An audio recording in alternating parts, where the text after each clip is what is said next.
Bonjour à tous, dans cette vidéo, nous allons voir comment représenter une variable aléatoire comme une somme de variables aléatoires plus simple. Dans l'exemple, dans la première question, on nous dit que lors d'une opération commerciale dans un magasin, chaque client obtient un numéro au hasard entre 1 et 50. Alors si le numéro est pair, il gagne un bon d'achat de 5 euros, et si le numéro est un multiple de 4, il gagne en plus un bon d'achat de 10 euros.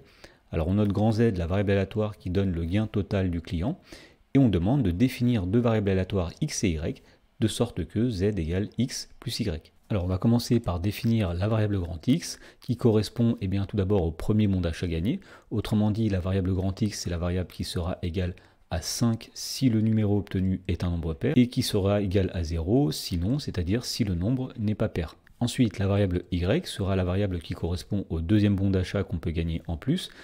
C'est la variable aléatoire qui est égale à 10 si jamais le numéro est un multiple de 4 et qui est égal à 0 dans le cas contraire. Et donc finalement, on peut dire que le gain total qui est grand Z s'exprime bien comme la variable grand X plus la variable grand Y. Dans la question numéro 2, on nous dit qu'on lance un dé cubique bien équilibré 3 fois de suite, et on note grand Z le nombre de fois où le nombre 4 est sorti.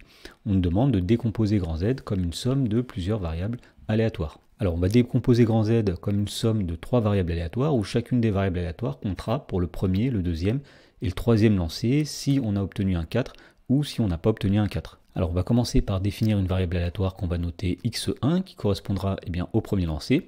Cette variable x1 sera égale à 1 si jamais on obtient un 4 lors du premier lancé et qui vaudra 0 sinon. Voilà, ensuite on va définir une variable x2 sur le même principe qui sera égale à 1 si jamais on obtient un 4 cette fois-ci au deuxième lancé et qui vaudra 0 sinon. Et pour finir, on définit une variable x3 sur le même modèle qui vaudra 1 si jamais on obtient un 4 mais cette fois-ci au troisième lancé et qui vaudra 0 sinon.